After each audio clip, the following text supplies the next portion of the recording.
देश व राज्यातील विविध महत्त्वाच्या बातम्या पाहण्याकरिता आपल्या हक्काचे पत्रकार टाइम्स या ब्लॉगस्पॉट, फेसबुक, न्यूज पेपर व यूट्यूब चॅनलला लाईक व सबस्क्राईब नक्की करा.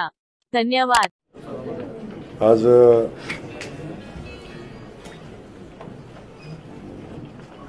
सोलापूर जिल्ह्याच्या पालकमंत्री पदाची जबाबदारी मिळाल्यानंतर पहिल्यांदाच आपल्या सगळ्यांना भेटण्याचा आणि जिल्ह्यामध्ये येऊन कामकाजाला सुरुवात करण्याचा योग आला. मी स्वतःला खूप भाग्यवान समजतो की मला माझ्या पक्षानं मुख्यमंत्री महोदयांनी सोलापूर जिल्ह्याचं पालकमंत्री पदाची जबाबदारी दिली. अशा जिल्ह्याची की ज्या जिल्ह्यामध्ये विठुरायाची नगरी आहे पंढरपूर आणि सिद्धेश्वराचं स्थान असणार आहे सोलापूर. या जिल्ह्याचा इतिहास खूप मोठा आहे आणि खूप महत्त्व असणारा हा जिल्हा आहे. या जिल्ह्याचा पालकमंत्री म्हणून काम करायची संधी मला मिळाली. याबद्दल मी खास करून माझ्या पक्षाचं आणि आदरणीय मुख्यमंत्री महोदयांना मनापासून धन्यवाद देतो.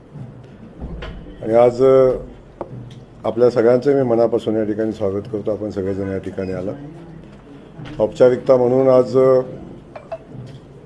जिल्हा समजून घ्यायचा, जिल्ह्यातल्या प्रश्न समजून घ्यायचा, जिल्ह्यातल्या अडचणी समजून घ्यायचा, जिल्ह्याने चांगलं केलेलं प्रशासनाचं काम हे समजून घ्यायचा मी प्रयत्न केला. खूप काही डीप जाऊन आढावा अजून घेतला नाही. अजून खूप गोष्टी मला समजून घ्यायला लागतील. या भागाचे प्रश्न, या जिल्ह्याचे प्रश्न, शेती पाण्याचे प्रश्न, इथल्या MIDC संदर्भातले असणारे प्रश्न, इथल्या मायग्रेशनचा असलेला विषय, विकासाचा असलेला विषय, इथल्या विमानतळाचे असलेले विषय, या पंढरपूरच्या देवस्थानचे विकासाकडे संदर्भातले असलेले प्रश्न, या सोलापूर शहराच्या विकासासंदर्भातले असलेले प्रश्न, या जिल्ह्यातली कायदा सुव्यवस्था, या जिल्ह्यातले अनेक प्रश्न असे आहेत की ते समजून घेण्याची आवश्यकता आहे. आणि येणाऱ्या काही दिवसामध्ये 30 तारखेलाच मी पुन्हा 26ला तर येणारच आहे आणि 30 तारखेला पुन्हा लगेच आम्ही DPDCची बैठक पण आयोजित केलेली आहे. आणि त्यानंतर महानगरपालिका असेल, जिल्हा असेल, जिल्हा परिषद असेल, किंबहुना बाकी जिल्हा आरोग्य रुग्णालयापासून सगळ्याच संस्थांचा विभागनिहाय आढावा घेऊन चांगल्या कामाचा तर विषय राहीलच, पण ज्या अडचणी आहेत आणि जे शासनाच्या माध्यमातून आपण या आणखी सेवा चांगल्या देऊ शकतो याही संदर्भात कशा पद्धतीने प्रयत्न करता येतील याचाही विचार आम्ही करू. खास करून या जिल्ह्यातले पाण्याचे जे प्रश्न आहेत, शेती पाण्याचा शेतकऱ्यांचा प्रश्न आहे, तो मार्गी लावण्यासाठी त्याच्यावरही खूप मोठं काम करण्याची आवश्यकता आहे. ते आपल्याला या निमित्तानं पुढे घेऊन जायला लागेल. माझ्या जिल्ह्यातले माझे सगळे सहकारी, लोकप्रतिनिधी, नेते आणि खास करून या जिल्ह्याचे सगळेच प्रशासनाचे प्रमुख घटक, कलेक्टर असतील, आयुक्त असतील, पोलीस आयुक्त असतील, सगळ्यांना सोबत घेऊन या जिल्ह्याला अपेक्षित असणारं काम, आदरणीय मुख्यमंत्री महोदयांना अपेक्षित असणारं काम आपल्या सगळ्यांना, आम्हाला सगळ्यांना करायला लागेल. खास करून मुख्यमंत्री महोदयांनी 100 दिवसाचा जो प्रोग्राम दिलेला आहे तो प्रोग्राम पुढे घेऊन जाण्यासाठी खूप वेगानं काम करण्याची आवश्यकता आहे. काही नवीन सूचना मुख्यमंत्री महोदयांनी दिलेल्या आहेत आणि त्या आवश्यक अशा सूचना आहेत. त्याही संदर्भात आपल्याला काम करायला लागेल. माझ्या दृष्टीनं आणखी एक आपल्या सगळ्यांच्या दृष्टीनं आनंदाची गोष्ट होती की पंतप्रधान आवास योजनेच्या माध्यमातून या इतिहासात कधी जेवढं लक्षांक आपल्याला कधी मिळाला नव्हता, उद्दिष्ट आपल्याला मिळालं नव्हतं. 20 लाख घरं बांधण्याचं उद्दिष्ट आपल्याला मिळालेलं आहे आणि आम्ही मुख्यमंत्री महोदयांच्या सूचनेनुसार 100 दिवसामध्ये 20 लाख घरांना मान्यता देण्याचा निर्णय आम्ही घेतलेला आहे. तो त्याच्यासारखे अनेक असे प्रकल्प आहेत. ते प्रकल्प आपल्याला पुढे घेऊन जायचे. असे प्रोग्राम जे आम्ही ठरवतोय ते पुढे घेऊन जाण्यासाठी आपल्या सगळ्यांची खूप मदत लागेल, आपल्या सगळ्यांचं खूप सहकार्य लागेल. पण एवढंच सांगेन की जी जबाबदारी आलेली आहे ती जबाबदारी इमानदारीनं आणि तेवढ्याच ताकदीनं पार पाडण्यासाठी जे शक्य आहे ते आम्ही करू. सुदैवानं काम करण्याची क्षमता असणारे सगळे अधिकारी माझ्यासोबत आहेत. एक डायनॅमिक यंग कलेक्टर आहे, आयुक्त आहेत, SP आहेत आणि की मला 16-17 तास काम करायची सवय आहे, त्यामुळे काही अडचण येणार नाही. आम्ही सगळे मिळून चांगलं काम करू. नेहमी आमचं म्हणणं होतं सोलापूरमध्ये स्थानिक पालकमंत्र्यांनी की नेहमी भेटता येत नाही, नियमितपणे भेटता येणार नाही. असे काही दिवस ठरवलेत का सोलापूरकरांसाठी की नियमितपणे तुम्ही महिन्यामध्ये या दिवसात येणार वगैरे काही ठरवलंय का आता? मी आपल्याला तेही सांगेन, मी कुठल्या दिवशी येईन ते अगोदर म्हणजे 1 महिना अगोदर कळेल. मला पालकमंत्री होऊन 4-5 दिवसच झालेले आहेत. मला थोडंसं या सगळ्या गोष्टी संदर्भात थोडंसं प्लॅन करावं लागेल आणि जो प्लॅन आपल्यासमोर ठेवा तो एक्झिक्यूट करायला लागेल. त्यामुळं या सगळ्या गोष्टी सांगेन आणि तुम्हाला नियमित पालकमंत्र्याला भेटता येईल, अडचण येणार नाही. आता मी काय खूप लांब राहतो किंवा मी खूप लांबचा आहे असं नाही. एका बाउंड्रीवर मी माढा मतदारसंघातला माझा मतदारसंघ आहे, त्यामुळं बिलकुल चिंता करू नका. आपण नियमित भेटत राहू आणि माझं तर क्लिअर माझं म्हणणं आहे की आठवड्यातला 1 दिवस तरी मी सोलापूरला असेन, काळजी करू नका. साहेब, आपण 100 दिवसाच्या प्रोग्राममध्ये कोणते महत्त्वाचे मुद्दे आहेत की त्याला तुम्ही खूप जास्त प्राधान्य देत आहे? नाही, 100 मी आता पहिलाच मुद्दा मी तुम्हाला सांगितला आणि यात प्रत्येक विभागाला काही उद्दिष्ट दिलेली आहेत 100 दिवसामध्ये काम करण्याचे. आणि हे करत असताना पाठीमागच्या पेंडन्सी असतील, केसेसची पेंडन्सी असेल, आणि अर्ज पेंडिंग असतील, काही कामं पूर्ण करण्याचं उद्दिष्ट असेल, या सगळ्याच गोष्टी असेल. म्हणजे आम्ही तर माझ्या विभागाच्या बाबतीत म्हणाल तर 20 लाख घरांना माझ्यातला पहिला हप्ता लोकांच्या अकाउंटवर टाकणं हे 100 दिवसामध्ये करायचं आहे. त्याविषयी आम्ही मोदीजींचा दुसरा एक प्रोग्राम आहे की लखपती दिदीचा प्रोग्राम खूप मोदीजींचा अजेंड्यावरचा विषय आहे. त्यामध्ये 100 दिवसामध्ये 10 लाख लखपती दिदी बनवण्याचं उद्दिष्ट आपण ठेवलेलं आहे. असं वेगवेगळ्या डिपार्टमेंटनं ठेवलेलं आहे. आता त्याच्यामध्ये खास करून मुख्यमंत्री महोदयांनी तर आलेल्या लोकांना आपण सेवा कशी देतोय, ऑफिसच्या संदर्भातली तुमची ऑफिसेस कशी असली पाहिजेत, तिथली स्वच्छता कशी असली पाहिजे, तिथली टॉयलेट कशी असली पाहिजेत, आलेल्या लोकांना वेटिंगची व्यवस्था कशी असली पाहिजे, पाण्याची व्यवस्था असली पाहिजे आणि हे प्रत्येक ऑफिसमध्ये असलं पाहिजे. असे काही खूप चांगले कार्यक्रम दिलेले आहेत.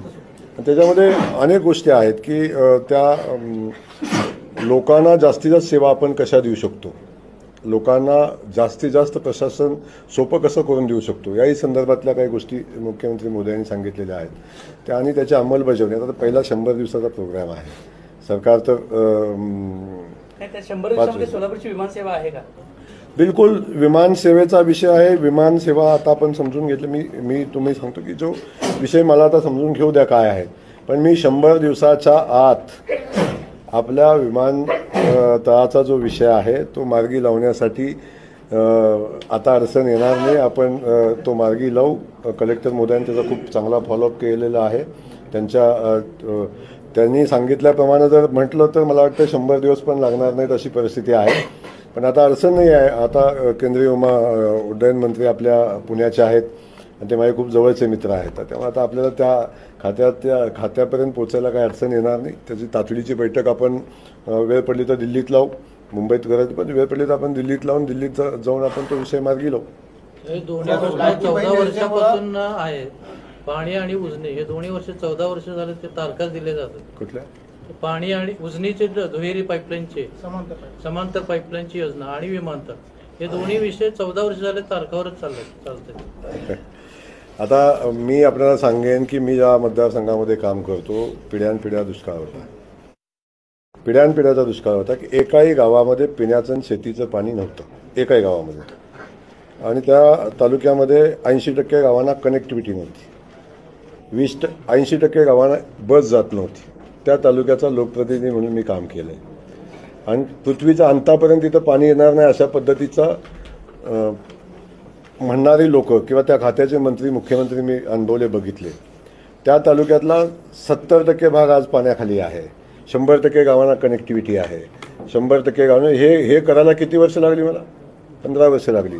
आणि मी अजेंडा आम्ही ठेवला आहे की येणाऱ्या 3 वर्षामध्ये माझ्या मतदारसंघातलं एकही गाव सिंगल गाव की ज्या गावाला पाणी पोचलं नाही असं राहणार नाही.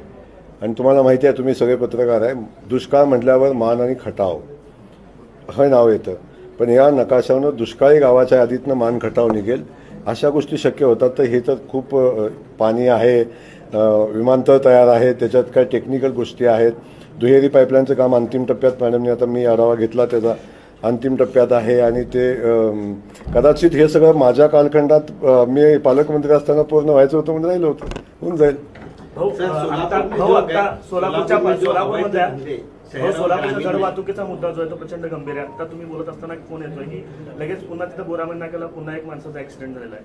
दिवसेंदिवस ऍक्सिडेंट होत आहे, लहान चिमुकल्यांचा जीव जातोय. वाहतूक अवजड वाहतूक बंद करण्याची मागणी शहरवासियांकडे आहे. त्या संदर्भात काही दखल घेणार आहात का, काही कारवाई करणार? मी नक्की हा विषय मी समजून घेईन, शहरवासियांचंही मत समजून घेईन आणि ट्रान्सपोर्टर लोकांचंही मत समजून घ्यायला लागेल. इथे या ठिकाणी पोलीस विभाग आहे किंवा महानगरपालिका आहे, यांच्याकडून त्या गोष्टी समजून घेऊन आपण त्याच्यावर चांगला मार्ग, कदाचित तुमचंही मत त्याच्यामध्ये घेईन आणि एक चांगला मार्ग आपल्याला कसं काढता येईल यासाठी आपण प्रयत्न करू. सर, सोलापूर शहरातले व ग्रामीण भागातले अवैध धंद्यासंदर्भात आळा घालण्यासाठी आपण काय उपाययोजना करणार? मी सांगितलं की आता मी 5 दिवस झाले की मी पालकमंत्री म्हणून या ठिकाणी येतोय. मुख्यमंत्री महोदय, आपल्या सर्वांना ज्ञात असेल की प्रचंड विजन असणारा मुख्यमंत्री आज आपल्या राज्यामध्ये आहे. कायदा सुव्यवस्थेला तेवढंच प्राधान्य देणारा, विकासासाठी दृष्टी असणारा मुख्यमंत्री आपल्यासोबत आहे आणि त्यांचा अजेंड्यावरचा विषय आहे की कायदा सुव्यवस्था हा एक महत्त्वाचा विषय आहे. मी आता या सगळ्या गोष्टी मला तुमच्यासमोर बोलायच्या नाही, पण मी आत्ता बसलेल्या आम्ही आढावा घेताना काही सूचना मी केलेल्या आहेत. कुठल्याही किमतीवर कायदा हातात घेता येणार नाही, कायदा हातात घेऊ देणार नाही. चुकीच्या कामाला कुठल्याही किमतीवर प्रशासन मदत करणार नाही आणि कोण कुणाला गृहीत धरत असेल तर तसं होऊ देणार नाही. सर, आजच शासकीय विश्रामगृहासमोर नो डिजिटल झोन असताना आपल्याच कार्यकर्त्यांनी तिथं डिजिटल प्लग लावलेले, ह्याच्या संदर्भात आपल्या काय बोलणार? ही माहिती मला मिळालेली आहे, मी माहिती घेतो. माझा कार्यकर्ता चुकला आणि मी चुकलो तर चुकलो. जर चुकीचं केलं असेल तर त्याचं समर्थन मी करणार नाही. त्यामुळे जे कायद्यानं आहे, जे कायद्यामध्ये बसवून करता येईल तेच कार्यकर्त्यांनी पण करावं. कायदा कुणी इश्यू करू नये.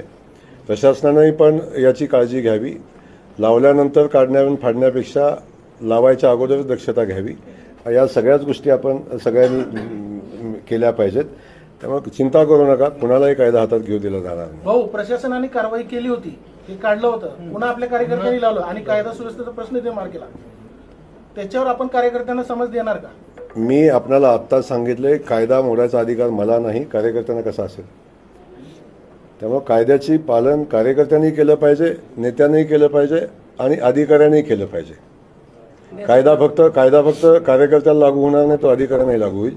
कायदा सगळ्यांना लागू होईल.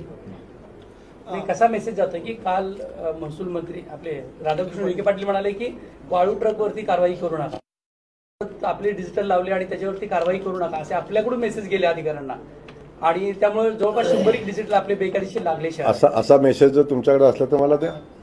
2 तासात परत लागले डिजिटल बोर्ड. मी आपल्याला काय सांगितलं की असा मेसेज असला द्या. उगाच का डिजिटल लागलं म्हणून याच्यावर चर्चा करणं मला वाटत नाही. आपण मग तेच मी सांगतो की आपण बघून घ्या. परवानगी नसेल तर त्याच्यावर जी कायदेशीर प्रक्रिया असेल ती होईल. माडाच्या प्रांत अधिकारी त्यांच्यावरती वाळू माफियांनी केलेलं होतं, त्या तिन्ही आरोपींना आता पकडण्यात आल्याचं कळतं. पोलिसांचं कारवाईकडे कशा?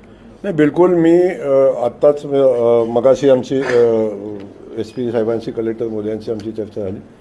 याच्यामध्ये जर वाळू तस्करांचं प्रांत अधिकाऱ्यापर्यंत जर पोचायचं धाडस होत असेल तर मला वाटतं हे खूप गंभीर आहे आणि प्रशासनाला तशा आमच्या सूचना आहेत की कुठल्याही किमतीवर अशा कुणालाही सोडता कामा नये आणि असं कुणाचं धाडस होता कामा नये, याची काळजी प्रशासन घेईल.